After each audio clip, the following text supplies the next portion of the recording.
और तमाम अपडेट्स आप देख रहे हैं पार्टी अध्यक्ष को के साथ ही। अब देखिए उदयपुर जेपी नड्डा पहुंचे हैं और राजस्थान का उनका ये दौरा है, बेहद महत्वपूर्ण ये दौरा है, क्योंकि अब देखिए बीजेपी के पदाधिकारियों के साथ में बैठकें अब शुरू हो गई हैं, ये सिलसिला जारी है। और उदयपुर के होटल में आप देखिए कि जेपी नड्डा पहुंच चुके हैं, पूर्व सीएम वसुंधरा राजे भी उनके साथ में मौजूद है, बीजेपी के प्रदेशाध्यक्ष भी मौजूद हैं।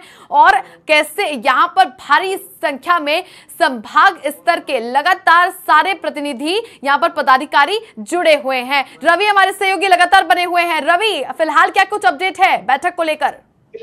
देखिए जेपी नड्डा जो है अभी अंदर पहली बैठक को संबोधित करने के लिए अंदर जो हॉल है वहां पर पहुंच चुके हैं। उनके साथ में पूर्व मुख्यमंत्री वसुंधरा राजे भी साथ में है। उनके अलावा जो सीपी जोशी है प्रदेश अध्यक्ष वो उनके साथ में है, महामंत्री अरुण सिंह जो है वो उनके साथ में है और कई जो बड़े पदाधिकारी वो अंदर मौजूद है। वहां पर जो ऐसे पदाधिकारी जो बीजेपी में अगली लिस्ट में आने से पहले जो है जो उम्मीदवारी कर रहे हैं वो जो संभाग पर से जो बड़े पदाधिकारी वो यहाँ पर मौजूद है। अभी जो है जेपी नड्डा ने अंदर पहुंचने के बाद में जो है सबसे पहले वहां पर दीप प्रज्वलन किया, पुष्पांजलि अर्पित की, उसके बाद में जो है वो मंच पर पहुंचे। इनका जो है स्वागत सत्कार का जो कार्यक्रम है जो यहाँ पे पदाधिकारियों के द्वारा वो यहाँ पर चल रहा है। उससे पहले जो है मीडिया को जो है एक बार कुछ फुटेज के बाद में जो है अभी फिलहाल हॉल से जो है बाहर किया गया और बाद में जो अग्नि निर्देश की जिस तरीके से पहली बैठक होगी उसके बाद जो है वो एक बार मीडिया के साथ में ब्रीफिंग करेंगे, क्योंकि काफी गोपनीय बैठक भी है, महत्वपूर्ण बैठक भी है, क्योंकि जो है खुलकर जो है वो बात करने वाले हैं यहाँ पर जो संभाग के पदाधिकारियों से। तो उसमें से कितना जो है फिल्टर होकर बाहर आता है उतना ही जो है सामने आ पाएगा मीडिया के सामने। हालांकि बहुत महत्वपूर्ण जो है बैठक मानी जा रही है और उसके बाद जो है दूसरी बैठक जो है करीब दोपहर में जो है शुरू होगी। और अब जो अंदर जो नेता जितने बैठे हुए हैं, जो पदाधिकारी बैठे हुए हैं, तो वो जो है इस बात के लिए इंतजार कर रहे हैं कि आखिर जेपी नड्डा जो है उन्हें किस तरीके से जो है क्या जीत मंत्र देने वाले हैं और अगली जो लिस्ट आने वाली है उसमें क्या उन्हें लगता है कि क्या उनका नाम रहने वाला है या जो है वो अपनी तरफ से जो है दावेदारी यहाँ पर कर रहे हैं। तो कहीं ना कहीं जो है बहुत सारे जो है जो सवाल है अंदर जो बैठे पदाधिकारी है उनके मन में भी है और वो फिलहाल जो है जेपी नड्डा को सुनेंगे। बैठक जो है अब शुरू हो चुकी है, जो विधिवत जो बैठक है वो शुरू हो चुकी है। बिल्कुल रवि, तो बैठक शुरू हो चुकी है, बैठकों का सिलसिला अब जारी है, चूंकि संभाग स्तर पर पदाधिकारियों के साथ में बैठक ली जा रही है।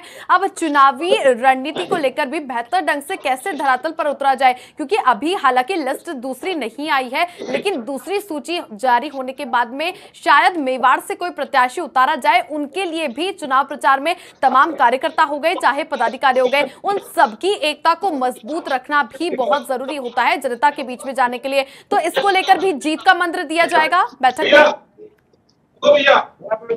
जी बिल्कुल, देखिए जो जीत का मंत्र है वो यहाँ पर दिया जाएगा, उसी को लेकर जो है यहाँ पर जो है जेपी नड्डा जी पहुंचे हैं, शीर्ष नेतृत्व जो है वो यहाँ पर पहुंचा है। तो जो बड़ी जो महत्वपूर्ण बैठक है वो यहाँ पर शुरू हो चुकी है और अंदर बैठक के बाद में जो है अभी जो तमाम पदाधिकारी हैं वो अंदर मौजूद हैं। बड़ी बात है मेवाड़ की में जिस तरीके से जो है उससे पहले जो है हम यहाँ पर केवल बात के पदाधिकारियों के से अंदर बैठक शुरू हो चुकी है। क्या लगता है आपको, पदाधिकारी क्या कहना चाहेंगे सभी लोग? देखिए निश्चित तौर से आने वाले समय विधानसभा चुनाव है और विधानसभा चुनाव के लेकर उसकी तैयारी के लेकर भारतीय जनता पार्टी की महत्वपूर्ण बैठक है। माननीय राष्ट्रीय अध्यक्ष का उद्बोधन होगा और प्रत्येक जिले का जो संगठनात्मक व्रत है वो व्रत रखा जाएगा।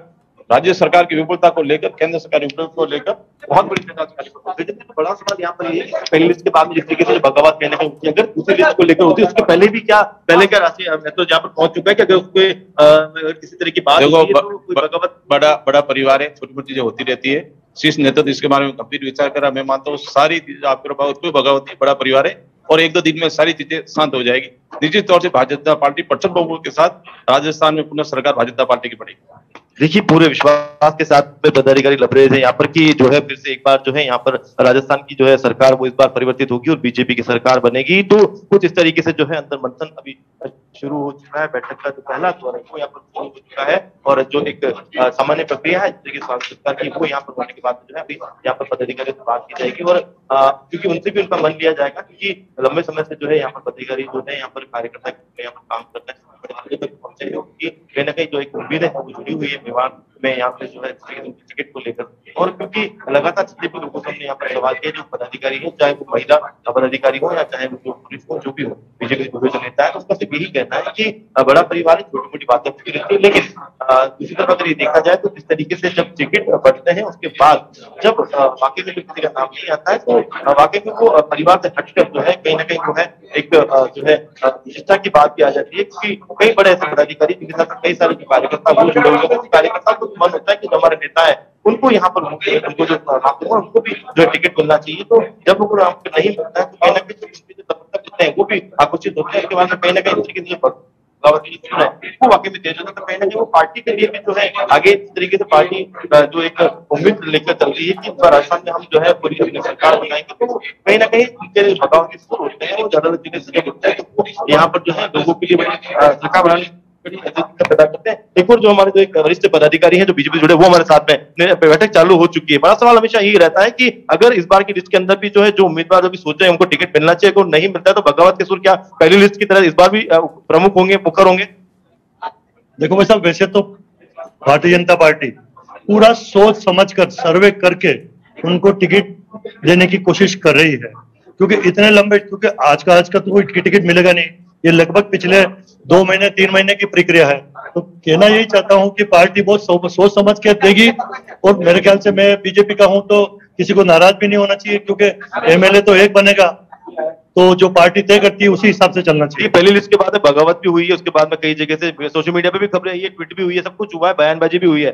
तो क्या जिस तरीके से जो है दूसरी लिस्ट फाइनल हो चुकी है और लगता है कि इन लोगों को जो है पहले से जो है अपने पक्ष में ले लिया जाए, क्योंकि नाम शायद जिन लोगों का नहीं आने वाला है तो उनको पहले से पैम्पर कर दिया जाए ताकि लिस्ट आने के बाद बगावत नहीं हो? देखो, ये पहली लिस्ट हमारे उदयपुर मेवाड़ में नहीं है अभी क्योंकि मेवाड़ की बैठक है यहाँ पर, क्योंकि पहले लिस्ट में जो बगावत हुई ना वो तो इसलिए आई कि जहां से टिकट दिए गए वो लगभग कई सारे प्रत्याशी तो 20-20, 25-25 हजार वोटों से हार चुके थे, तो वहां किसी दूसरे को खड़ा किया।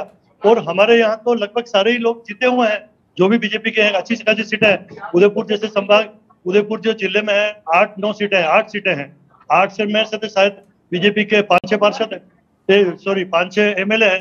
तो लेकिन फिर भी बहुत सोच समझ कर पार्टी उनको टिकट देगी, और यही है। तो क्या पूर्व मुख्यमंत्री वसुंधरा राजे भी यहाँ पहुंची। कल ही जो है जनता सेना और बीजेपी से जो लोग, उन्होंने कहा है कि आप यहाँ से दावेदारी करिए, और क्योंकि यहाँ पर अभी जो है नेतृत्व जो है बीजेपी का बड़ा कमजोर हो, क्योंकि जब से असम राज्यपाल बने हैं गुलाब सिंह कटारिया, तो क्या इस तरह की कोई चर्चाएं हैं अभी कि पूर्व मुख्यमंत्री भी यहाँ से दावेदारी करें? उदयपुर से दावेदारी, क्योंकि जनता सेना के लोग उनसे पास पहुंचे, कल उनसे मीटिंग हुई, उनसे बन रहे हैं, और उसके बाद बीजेपी के जुड़े हुए, क्योंकि जनता सेना जो बनी है वो बीजेपी से टूट कर ही बनी है। वसुंधरा राजे जनता सेना की नहीं है। अगर जनता सेना ने वसुंधरा जी से कहा तो वसुंधरा खुद समझदार है यार।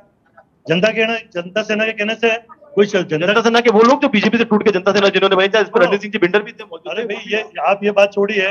जनता सेना ने कहा वसुंधरा जी को कि आप यहाँ से उदयपुर से लड़िए, तो वसुंधरा स्वयं समझदार लड़ी जाए यार। उन्होंने ये भी कहा है कि काफी अच्छी उदयपुर सिटी है, तो सोचा जाए। अब सोचने दो ना यार, उदयपुर के ये पार्टी तय करती है। मैं तो कहता हूँ कि जनता सेना के कहने से चुनाव वसुंधरा जी को, वो तो नहीं लड़ेगी यार। वसुंधरा जी स्वयं संगठन चलाई हुई है, प्रदेश अध्यक्ष रही हुई है, मुख्यमंत्री रही हुई है, तो जनता सेना के कहने से कैसे वसुंधरा जी यहाँ से लड़ लेगी यार? तो देखिए, तमाम तरह की जो है अलग अलग बातें यहाँ पर सामने आ रही है, क्योंकि जैसे ही पूर्व मुख्यमंत्री वसुंधरा राजे कल उदयपुर पहुंची है, उसके बाद आज बैठक में शामिल हुई है।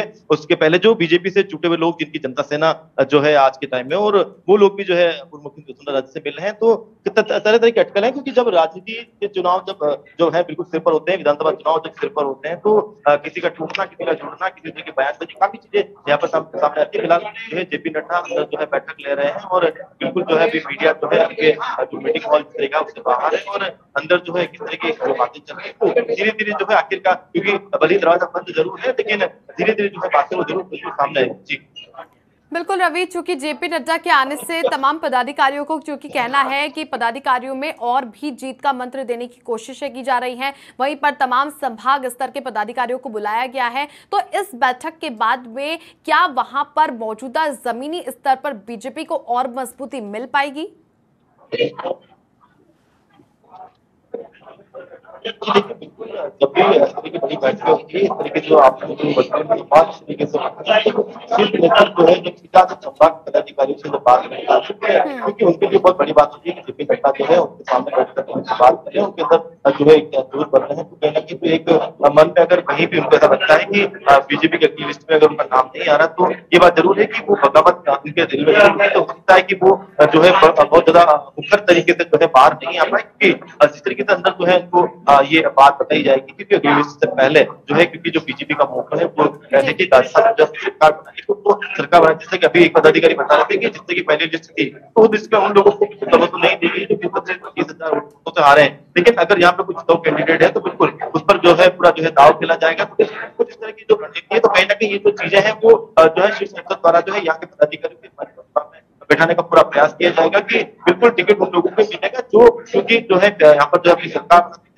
अगर यहाँ पर उनको अपनी सरकार बनानी है या आगे भी जो है जो है केंद्रीय नेतृत्व जो है अगर जो है अपनी सरकार बनानी है सेंट्रल लेवल पर, तो कहीं ना कहीं जो है उदयपुर की जो मेवाड़ की जो यहाँ पर सीटें की जो बात हो रही है, राजस्थान की सीटों की बात हो रही है। चलिए, चूंकि अब बैठकों का सिलसिला जारी हो गया है, 2 चरण में ये बैठक होगी। रवि, तमाम तस्वीरों के लिए आपका बहुत बहुत शुक्रिया। लेकिन अब सबसे बड़ी बात है, बीजेपी की बैठक शुरू हो गई है, 2 चरणों में बैठक होगी। देखना ये होगा कि जीत का मंत्र देने के बाद में क्या कुछ कहा जाता है जेपी नड्डा की तरफ से मीडिया को मुखातिब कर रहे हुए। बहुत शुक्रिया रवि, तमाम जानकारियां साझा करने के लिए।